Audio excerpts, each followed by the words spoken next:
How's it going, guys?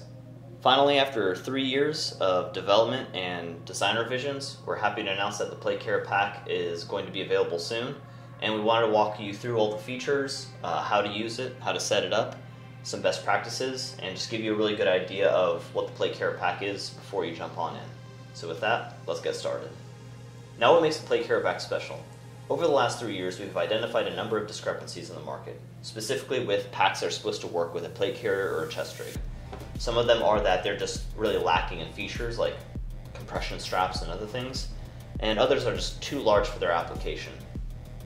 And then some have really wonky systems of attaching. They're not quite versatile and they're really proprietary, and they'll only work in a very specific way with specific hardware. So our goal was to address those things and kind of create that perfect Goldilocks zone of a pack that can work with plate carriers, chest rigs, and a number of other niche uses that we'll be going over soon. Plate Care Pack will be available starting September 30th. If you're watching this video after that, it's currently an offering on our site. We are introducing it in multicam, which you'll see throughout the rest of this video, Coyote Brown, Ranger Green, and Black.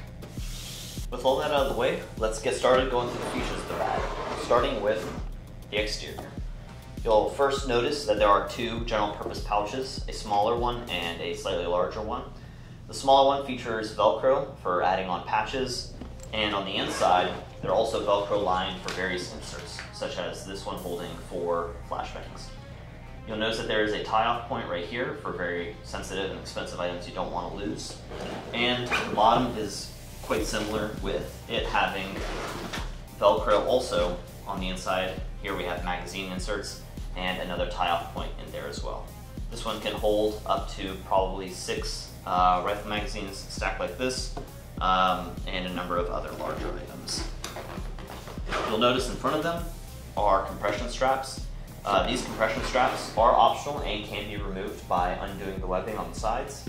And you'll also notice that there is MOLLE on the sides for adding additional pouches you might need. On the top, you'll find a carrying handle and webbing loops. You'll also find the internal access zipper that is next to the carrying handle. For that internal access zipper, the sliders have a tack toggle on one of the pulls. This can be swapped by just undoing the knot and moving the tack toggle over. And the reason for this is that, let's say you're running a hose or any sort of other cables out of here, and you don't want your zipper to walk open, you can port the tack toggle through that webbing loop, and this will prevent that zipper from traveling away and leaving that opening there. You'll also notice that there's a G-hook strap on top. This is so that if you're running a tool, let's say bolt cutters or the sort, that this can be clasped while this is remaining open and will hold that tool in place, or at least prevent it from completely falling out. This is also useful if you're going into your pack repeatedly for something, let's say like a radio or anything else like that, and you want to leave your zipper open. You can go ahead and run this clasp on top, and it'll keep that zipper from coming completely open and contents falling out, and it'll reduce stress on this zipper itself. Now onto the main compartment. You'll notice that the zipper runs the full length of the bag, making it a clamshell style zipper. It'll fully lay open. On the inside, you'll notice that there is loop lining the entire thing. This makes this bag ideal for use as an aid bag, where you can attach medical organizational inserts on the inside and fully lay this out when treating patients. You'll also notice that there is MOLLE running the entire base of it, so that you can attach pouches such as smaller radio pouches and the sort, or any sort of other organizational items that you'd like to run inside. At the top, there is a flap with slits in it, and this allows this to accept a number of hydration sources on the inside of this flap pocket, and inside we have a Camelback 2-liter bladder. The internal dimensions of the main compartment are 14 by 9 by 3.5. There's a few items people have repeatedly asked us if they'll fit, and we'll show you them now for reference. Here's a small SAPI plate from Hesco, and it will fit inside the main compartment, but not in the hydration bladder pocket. Here is a Core Performance ice plate, which is shaped after a medium SAPI, and it will also fit inside here as well for use. And lastly, a number of people asked whether a gas mask will fit in here, as they can use this as a gas mask bag, and that will also fit in here as well. However, size and model may determine how comfortably it fits in here. Plate Carrier Pack, due to its size, is quite versatile in what it can carry in terms of task-specific items. Whether that's some life sustainment gear with warming layers, raincoats, and field-stripped MREs, additional ammunition or ordnance, or even really niche things like Hearst or just climbing equipment such as harnesses, carabiners, and figure eights. Really, you can fit a good amount into this pack, and it's not too small that it can't carry much for your task at hand, but it's also not so large that you fill with ample space and you overload it and encumber yourself unnecessarily. One use case we get asked about often is, can this be used as a breacher pack? For explosive breaching, it can be, depending on the charges and how you want to set this up. And when it comes to mechanical breaching, it comes down to what tools. A lot of mechanical breaching tools are too heavy or too large for this pack, but smaller ones such as bolt cutters can be used. Breacher pens are also another possibility, as they're small and meet the overall size of this pack. If you do want to run a breaching tool in here and want to access it on the go, what you'll do is get the separate Tegra sheath for this that will go inside of the hydration bladder area. All you got to do is turn the pack, at least the top of it, inside out to make it a little easier on you. Open up the flap and tuck that out of the way. Take your sheath, go ahead and slide it in here. Make sure it goes under. Make sure it doesn't catch on any of the MOLLE. And once it's fully inserted, you can go ahead and turn that back, right side out, and pack out the pack as you would necessarily. Once you have all of that figured out, you can go ahead and open up your internal access zipper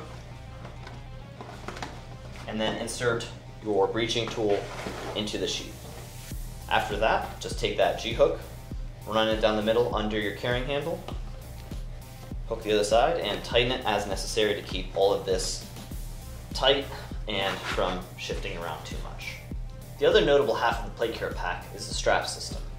The strap system was one of the design hurdles we had to cross early on, and that took a good amount of time for us to get over because it needs to do two things essentially. One is be very short in its most compact configuration, and two, it needs to double in length for the standalone configuration. And we went with a 2-point sling design on our shoulder straps because rifle slings out there are very good at doing this.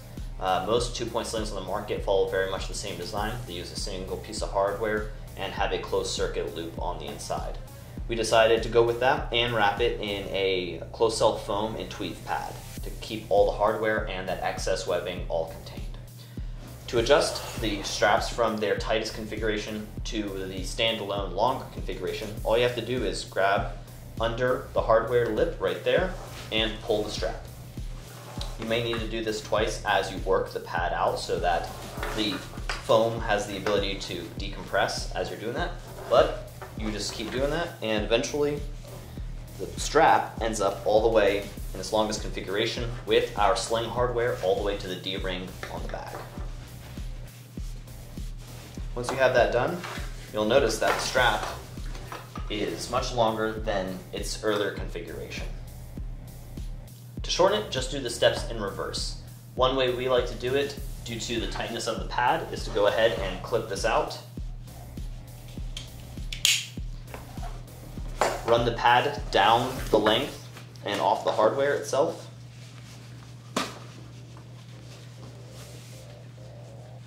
Go past the buckle and go ahead and tighten all of this excess in there, and we're back to our shortest configuration.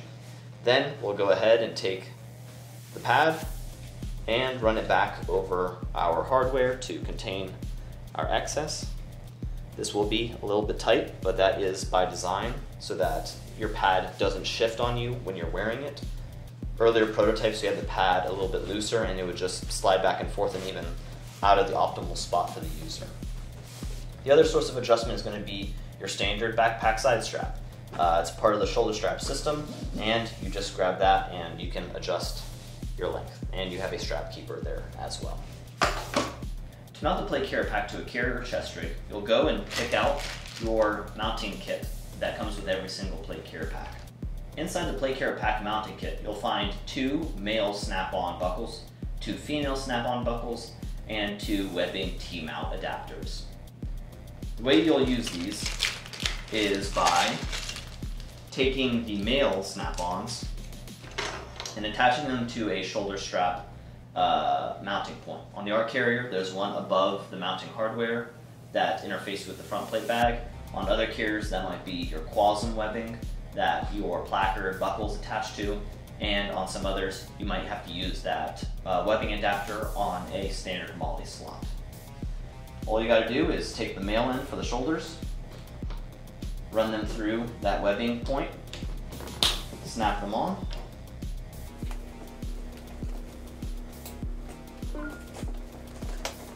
and then on your cummerbund or on a placard that has webbing loops, take your female snap-ons and place them as well.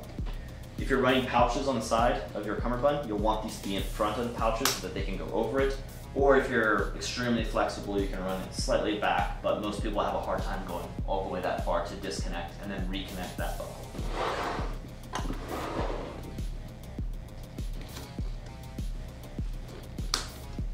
Once you have your hardware snapped on, you'll go ahead and go to your pack and you'll place the pack over it and clip your shoulder straps first, as this will get the load onto the actual carrier, and then you will connect the sides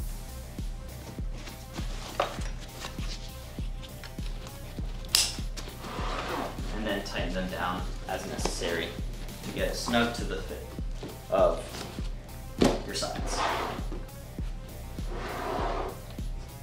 Mounting to the ARC carrier is fairly easy, as the ARC carrier is designed to take the plate carrier pack. But for other carriers that aren't designed with this in mind, you might have to use either the mounting adapter or get creative depending on which carrier you have. We'll show you both ways with this USMC Gen 3. With the adapter, we'll go ahead and route that through a MOLLE slot. It helps have a small screwdriver to help you with this next step. And then you're going to go ahead and take your male and insert that.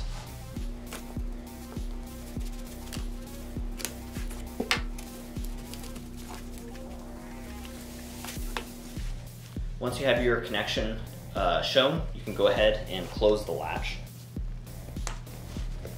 And now that's securely attached. It's not going to flip around, as we wanted these to be the perfect length so that if they were too long, they would fall around and be a nuisance, but here they're tight enough that they're going to stay in place.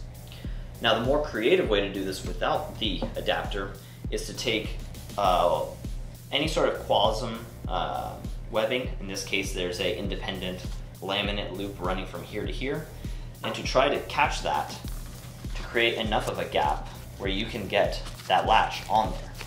Here, you can see that's pulling on that, and that might even help raise your placard to a appropriate level.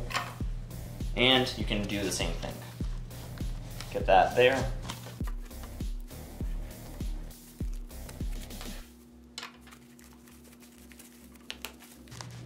And there you have it. Now you have all of this running off that same cable. You have your plate carrier pack latch there, your placard buckle there, and you have 2 different ways of attaching that. We'll again demonstrate this really quickly on another carrier, a JPC 2.0 from Crye. The Quasm buckle's webbing is actually hidden under this one, and so you can do very much the same thing by grabbing that webbing, pulling on it, and this might again also be easier without a plate in there, as your front plate bag is going to be a little bit more malleable, and you can expose all of that.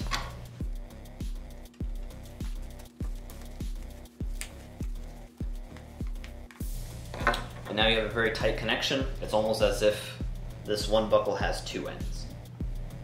A number of placards on the market have webbing loops on the side meant to be used with a chest rig, harness, or some sort of standard 1-inch side release cummerbund.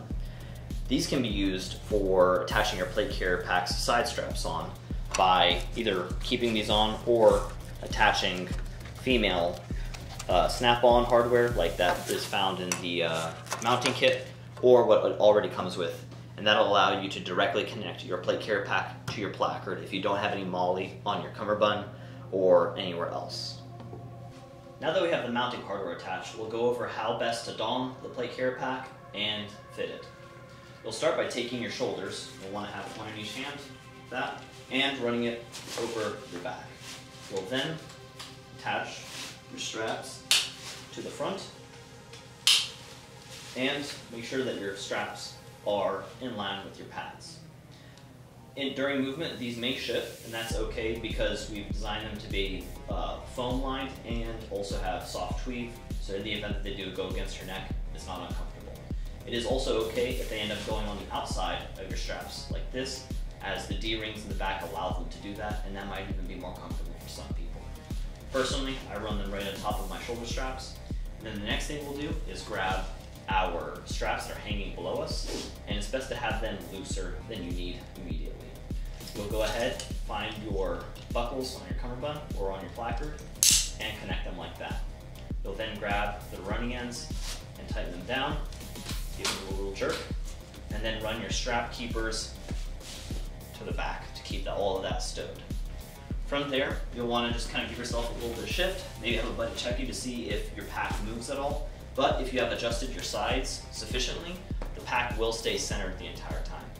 If your height is adjusted properly, then this should not be moving too much, and during vigorous motion, it shouldn't shift too much. If it does, go ahead, tighten these down a little bit more, move the strap keepers back, ensure that you can take a deep inhalation still with your carrier, and then maybe even take it for a little bit of a run to see if that's how you like it. This is also a great opportunity for you to test the fitment of your carrier to make sure it's properly sized, and also make sure that your weight distribution is correct so that your back is not hanging out more than it should be. Mounting and donning the plate carrier pack to a chest ray is very much the same thing. This is our ARC chest ray kit, and it is also designed to work with the plate carrier pack, especially with there being loops for the buckles on the side wings. Like before, you'll go ahead and grab these two, run them over your head, and clip them to the clips on your harness. Now on the sides, you'll see that we're running pouches. Nothing changes other than how we run the webbing over the pouches. On this side, I have only one pouch, and so I will tighten this as necessary to keep this in. You might even want to run this under the pouch if necessary.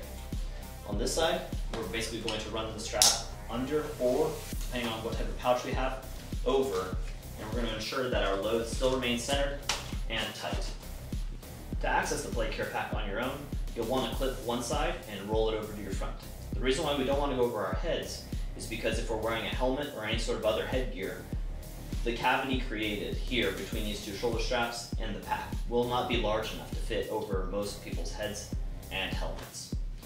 So we'll go ahead and choose one side. I usually go for this side, and maintain control of that shoulder strap and bring it to your front. I now will go ahead and access my stuff. Maybe I'm replenishing my kit, maybe I'm just accessing the tool, and when I'm complete with it, I'll go ahead, run my arm through the hole, just like I would on any sort of backpack, get it back there, clip it, grab this other strap, and I will clip that as well. I'll ensure again fitment, making sure my stuff is there, tightening as needed, and I'm good to go. One other thing is that when you have this disconnected, one positive is that you haven't lost control of your pack at all.